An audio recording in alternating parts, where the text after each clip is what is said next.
The story takes place during an era of great war, with several armies marching into battle. In this brutal land, only the strongest dictated law and truth. This place was known as the Miram territory, where the ground itself was stained crimson. However, among them was a man who stood at the pinnacle of martial power, making the world kneel before him. This man's name was Asura, and he was a true mountain of muscle. From atop his horse, a general calls out to Asura, saying he's insane for coming alone. The general adds that even if he's strong, he can't stop an army of 100,000 men. Our hero turns and questions the general about this supposed army of 100,000. He scoffs that such pathetic numbers have absolutely nothing to do with him. He also claims that because they play with numbers, they will never be able to defeat him. The general is shocked by his audacity, remarking that his arrogance knows no bounds. Losing his patience, the old general orders his men to take him down. Even though he appeared alone and unarmed, his martial prowess was immense. His skill was so powerful it could destroy everything in its path. With just a single blow, everything around him is simply obliterated by his strength. Faced with the power of the man hailed as the world's strongest, not even the era's greatest masters could resist. Finally, under the name of the Asura kingdom, he succeeded in unifying the known world. The scene shifts to Muon, the capital of our hero's newly founded kingdom. We're then taken to a mysterious mountain that holds a glowing cave. Inside, a few people bow to the warrior, congratulate him on his achievement. A woman named Mo Wol says that he has finally unified everything and there's nothing left to fear. However, the protagonist tells Mo Wol to get straight to the point and asks why he was summoned. She begins to flatter him, saying he was the only king to unify everything through sheer force. Mo Wol adds that for him, the acclaimed king of fists, not even the title of martial god would suffice. To match his prestige, she wanted to offer him a secret manual. The woman reveals that the only one capable of wielding the power within the manual is Lord Asura. The powerful warrior approaches the secret manual to see what it's all about, but the contents inside the item begin to bubble and react strangely.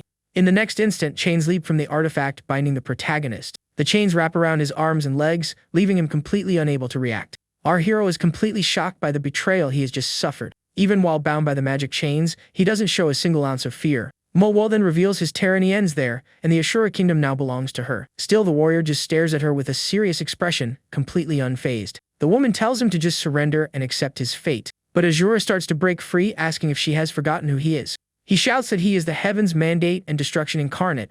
Seeing this, Mo Wol despairs and yells for them to open the barrier to the infinite abyss. Before anything can happen, our hero lunges forward and lands a punch on her face. His hand is covered in her red fluid after the powerful impact. In his eyes, we see only pure hatred and the will to end it all. Suddenly, a red energy begins to consume the protagonist's body. Our hero screams in pain as he is completely undone by the strange energy. Soon after, a massive red explosion erupts, consuming everything around it.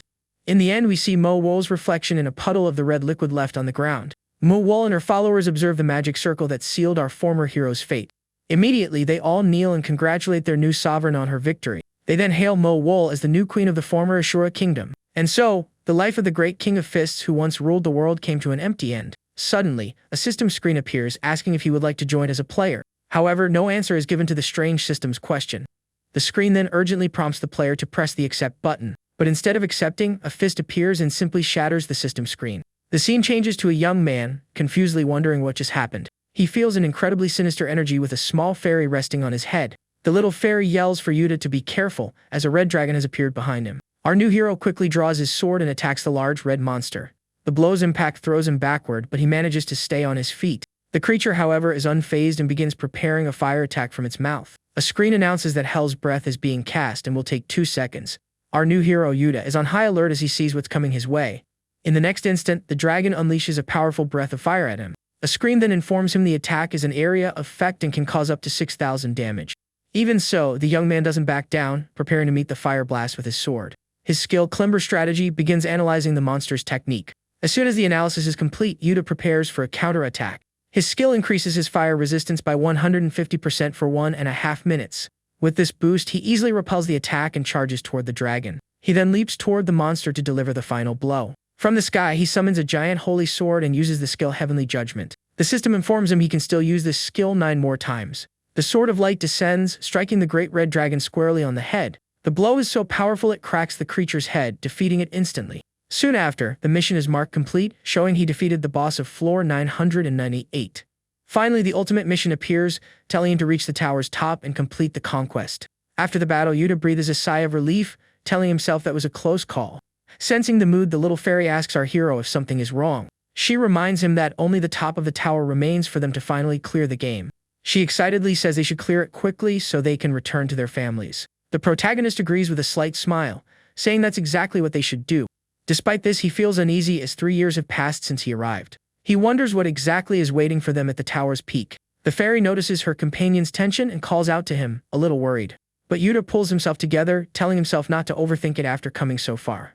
The large door opens, and he confirms to the fairy that it's safe for them to enter. He thinks that no matter what comes, no monster can surpass his stats. At that very moment, however, he comes face to face with a totally unexpected figure. A dark, flaming silhouette appears before him, radiating a powerful aura. It reveals itself to be none other than Asura, the former king, who seems utterly confused. He asks who the heck they are, while Yuta wonders if he's a spirit. Startled by the scene, the fairy calls Asura gorilla, while Yuta understands nothing. Yuta begins to suspect that this man is the final boss of the tower. Meanwhile, Asura wonders where he is and blames Mo Wall for sending him there.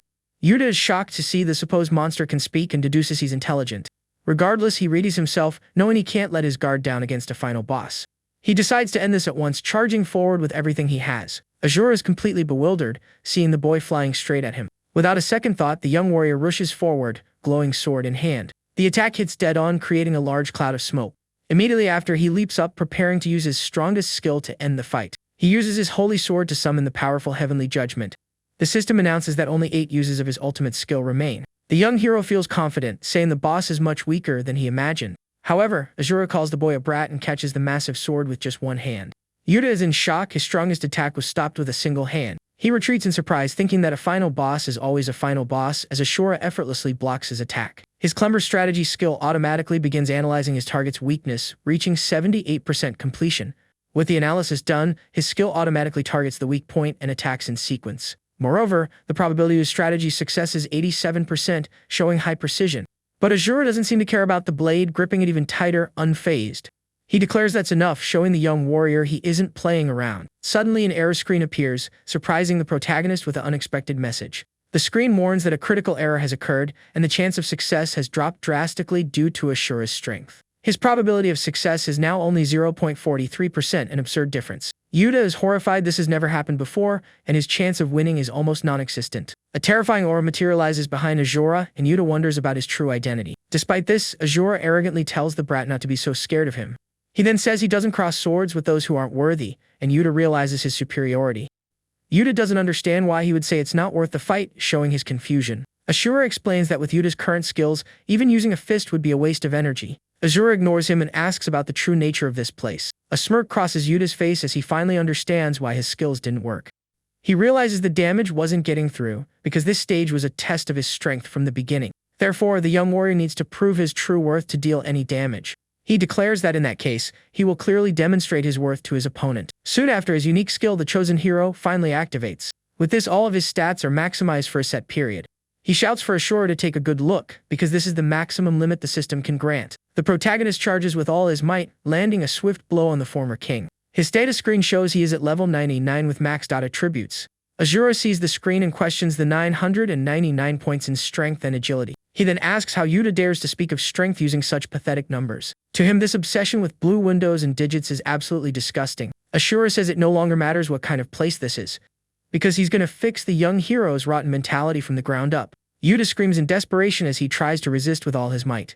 But Asura faces him, showing that the strongest knight status window means nothing. The scene reveals the title of this series, Max Level Hero. Suddenly, Asura uses the Fist King style and attacks the protagonist with everything he has. The young man screams in pain and despair, completely overwhelmed by his power. The blow is so strong that Yuta's status window begins to shatter. An error screen appears immediately after, leaving Yuta completely stunned. The screen announces the system has suffered severe damage and is completely unstable. Our protagonist is thrown out of the tower, yelling that this is impossible. The system begins to collapse, failing to recover all its data. Finally, a warning screen appears, informing them the system is shutting down. Asura then asks if he saw that, stating true strength cannot be measured by numbers. He declares this tedious numbers game ends right here for the brat. Yuta is left on the ground in a state of shock, completely helpless. His screen shows he's back at level 1, and he apologizes for messing everything up. The scene takes us back 3 years to when our hero was summoned to a mysterious tower. He climbed it with many companions, but tragically he was the only survivor. Remembering the past, he asks his fairy Nova if they can truly go back home. He finds it strange having to climb the tower without knowing the dangers and with no guarantees. His fairy agrees, saying that returning to their world might be impossible. Despite that, she says the goddess Yeshua told her everything in the tower has a purpose. Because of that, she's sure Yuta's journey will also hold a precious meaning. Back in the present, Asura says the tedious numbers game ends right there for the brat. On the ground, our hero desperately tries to open his status window, but nothing happens. He also tries opening his inventory and quest log, but everything seems to have vanished. He then shouts for the system to reboot, unable to believe this is possible. Asura calls him pathetic, asking if he still can't escape his game of numbers. He then guarantees those disgusting blue windows will never appear before him again. Completely broken, the protagonist crawls on the ground, begging to be spared. However, Asura repeats he has no interest in finishing off those who aren't worth the fight. Asura grabs the young man, demanding to know what kind of place this is. He also wants to know what he must do to return to his original world. Yuta then realizes the man before him is also a player, just like himself. Even so, he admits that he also doesn't know how to return to his world. Asura doesn't understand, asking what he means by final stage and clearing. Our protagonist wonders if this guy came straight from the Middle Ages. Trying to explain it more simply, he searches for the right words. He says that, in short, the former king just needs to break the entire tower. He clarifies this means clearing the tower completely, from the first floor to the top. Yuta suggests that if he's a player too, he should start slowly with the quests. But Asura snaps, saying if that's the case, he'll demolish the tower right now. Panicked, our hero says that breaking the tower doesn't mean that. The former king ignores him, using his style to punch the ground with all his might. The blow is so powerful it starts to destroy the entire tower. Yuta is completely shocked by the scene, unable to understand what just happened. Our hero falls in despair, shouting and asking why he's destroying the tower. An error screen warns that the tower has been destroyed by an abnormal entity. The entire tower immediately begins to crumble into pieces. As he falls, the protagonist screams, wondering who that guy is.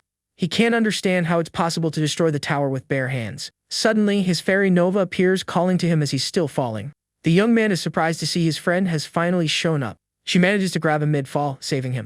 She apologizes, saying it took a while because she went to get his sword. But she tells him to forget that, warning that something terrible is about to happen. The protagonist doesn't understand, asking what could be worse than their current situation. They float in a void filled with errors and system glitches. Soon after, a new error screen appears, warning of an abnormal access. A dark portal opens up, starting to suck in all the tower's debris. Finally, a last screen announces that all tower data will be deleted. Our hero is terrified, wondering what that dark portal is. He sees the tower's debris being sucked into the hole. He knows that if they get caught in it, things will get ugly. Suddenly, a warning screen says there isn't enough space in the recycling bin. It adds that data that failed to be deleted will be ejected from the portal. In the next instant, Asura is spat out of the hole, surrounded by purple energy. He seems a little confused about what just happened. He also feels like he stepped on something but wonders if it was just his imagination. The former king then questions why nothing happened after he broke the tower. Our hero gets angry, yelling that wasn't the meaning of breaking the tower. He asks if Asura is just going to keep destroying everything in his path. The protagonist leaps to attack but is repelled by a purple energy. The impact throws him far away, leaving him stunned on the ground. Asura says he thought a successor had appeared, but it seems that wasn't the case. A mysterious woman appears and he calls her an unwanted guest. Asura is furious upon seeing the woman who betrayed him in the past. He shouts Mowo's name, recognizing her instantly. The woman asks if he was the arrogant fool who destroyed her tower. Filled with hatred, the former king grinds his teeth, unable to believe she's there. He charges at her, asking how she dares to do this to him. However, with a mere wave of her hand, she stops him and slams him into the ground. The impact is so strong it opens a huge crater where they stand. The protagonist shouts out to the old man, shocked by the scene. The woman approaches, asking if he didn't hear her the first time. She glares at him and asks once more if he was the one who destroyed the tower. Our hero can't believe she stopped that monster in an instant. He suspects this woman is the goddess Yeshua his fairy mentioned. Asura gets up from the ground, saying he has finally understood the situation. He realizes she's different from the Mo he knew. She doesn't use that strange power. From the way she speaks, he's sure she was the one who created this wretched tower. With a smile of pure hatred, he asks if the disgusting numbers game was her creation. The woman confirms everything, saying it's exactly as he suspected. She admits the wretched tower and the numbers game were her creations. The former king yells at her to hurry up and return him to his kingdom. The goddess just smirks, seeming to enjoy the situation. She then starts to laugh, calling him a truly amusing person. The woman asks who told him the nonsense about returning home by breaking the tower. She says it's fine, telling him he can break towers and status windows as he pleases. If he destroys everything she has created, she promises to send him back to his world. But she warns him it won't be easy and restores the data from the recycling bin. A screen announces that fake players are being generated. Our hero is frightened by the purple energy, not understanding what it is. He then sees his old companions who fell in the tower coming back to life. The goddess says that from now on, the towers he must destroy are many. Finally, a new world is revealed, showing countless towers stretching into the distance. Filled with immense rage, a golden energy explodes from our hero's body. He charges forward, landing a powerful sword strike right through the goddess. The woman is surprised by the attack, wondering what that strange energy is, but the attacker was a dark version of him, who calls her a piece of trash. The protagonist is in shock, hearing one of his old friends calling out to him. With an empty gaze, his companion says they should climb the tower together. The goddess states that his power doesn't matter, as the world's balance will not be broken. Yuta shouts in anger. He thought his companions were truly gone. He says those people risked their lives to climb that infernal tower with him. Furious, he asks if this is why she treated them that way and dragged them here. The goddess creates an energy blade to defend against the young man's attack. She confirms everything, stating they are mere pawns to complete her perfect world. She explains her world is still unstable and requires their power. For this pathetic reason, she made them climb the tower through imaginary quests. Finally, she says she has no more business with him, as he no longer has any power. With a malicious smile, the goddess says it's time for the player to disappear. Our hero cries, blaming himself for everything that happened in this place. He bitterly regrets ever climbing that wretched tower. If only he were a little stronger or wiser, he could have defeated the woman. But suddenly a hand appears at high speed, changing the battle's course. The goddess is completely shocked, seeing she is about to be hit. Asura strikes the ground, creating a massive shockwave with his power. The woman turns around, not understanding what just happened. Asura tells the brat that he misjudged him for a moment. He then asks how he dares lay a hand on his prey before he could. Despite that, Asura says his courage is commendable, but he's still too green. He charges forward, declaring he's the one who will take that woman down. With a powerful punch, he slams the goddess into the ground without mercy. A grin on his face, he shouts that he will be the one to finish her. The goddess praises him for wielding so much power without the system. However, she says she won't let such power run wild. Asura is surprised to see a strange energy emanating from the woman's body. She embraces him, telling him to go forth and conquer all the towers in the world. She says she will be waiting for him at the highest point of this strange world. The goddess then disappears, leaving the former king kneeling on the ground. The scene changes to Mo Wall, asking someone to conquer all the nations of the world. Asura thinks that no matter how he looks at it, the resemblance between the two is uncanny. He questions Mo Wall, asking why she sent him to a place like this. Meanwhile, one of Yuta's former companions charges to attack him. Our protagonist defends himself with his sword, shocked by the scene. He shouts his friends' names, asking if they don't recognize him. But his fairy says it's no use, it's just a reaction based on their memories. Our hero freezes, almost getting hit by his friend's attack. However, Asura appears, landing a punch on the face of Yuta's companion. The former king says he doesn't have time to fight these trivial things. He turns to Yuta, telling him to hurry up and guide him to the towers. But our hero says he can't because those people are his companions. Asura questions if those things truly look like companions. To him, they are nothing more than vengeful spirits of the departed. He tells Yuta to stay and play with the ghosts because he's going alone. The protagonist's companions then leap to attack the former king. Asura, however, easily dodges and counterattacks all of them. He calls them wretched pests, wondering how they dare block his path. The former king says he's in a hurry, so he'll blast them all at once. He uses the Fist King style, preparing to attack with everything he has. But his body locks up and he can't execute any movements. He then realizes he can't feel any internal energy in his body. Despite this, he starts to laugh, finding it interesting that they dare to test him. He declares that no matter what they do, they can't stop him. Even without any martial arts, he charges forward, proclaiming he is the strongest. He prepares to warm up for the first time in a long while. And with a single blow, he sends all the fake players flying. Our hero thinks that, as expected, this guy is a true monster. However, he notices something strange happening to the fake players. Despite the old man's martial prowess, the enemies are slowly regenerating. If the fight doesn't end soon, he might eventually get exhausted. The protagonist decides he needs to help him somehow. But his fairy yells for him to calm down as his body is too weak. She warns that without his stats, he won't withstand the holy sword and will perish. Our hero says he knows, but he can't just stand by and do nothing. One of his former companions calls to him, telling them to climb the tower together. He ignores his fairy's warnings and attacks the fake players. If he doesn't do this, he won't be able to avenge his fallen companions. No matter what happens, he will find the woman who did this to them. Yuta shouts to the old man and charges at the enemies to help him. He yells for Asura not to dodge and to keep drawing the enemy's attention. The former king doesn't understand, but is annoyed by the brat giving him orders. Even so, he lands a powerful blow, attracting the attention of all the enemies. Our hero sees that all the aggro is focused on the old man and gets ready. He seizes his chance, leaping to attack the fake players. His former companions just stare at him with empty, lifeless eyes. With tears in his eyes, the protagonist apologizes to his friends. He says he will carry their vengeance, no matter what it takes. He then uses his holy sword to summon the powerful heavenly judgment. A great explosion of light erupts, obliterating all the fake players. Asura is in disbelief at the power of that insolent brat's attack. He approaches and says that our hero is indeed very useful. The protagonist then tells the old man to remember one important thing. That the one who will finish that woman won't be him, but our hero. Before he can finish, he collapses and is caught by the former king. Asura starts to laugh, asking how that brat dares to give him orders twice. He says he will reward him for making him laugh like that. And if one day he becomes stronger than him, Asura will grant him the chance to defeat the woman. The former king says he will eagerly await that day. Elsewhere, a boot rests on a rock in the middle of the forest. The boot belongs to a warrior wearing a deer skull on his head. The eye within the skull glows with a pink light and dark energy. Meanwhile, in a canyon with a waterfall, someone is meditating. The person meditating is Asura, who appears to be recovering his energy. He opens his eyes, concentrating fully on his body.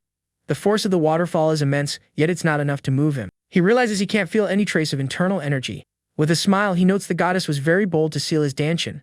Since things have come to this, he says he has no other choice. He approaches Yuta and wakes him with a kick to the stomach.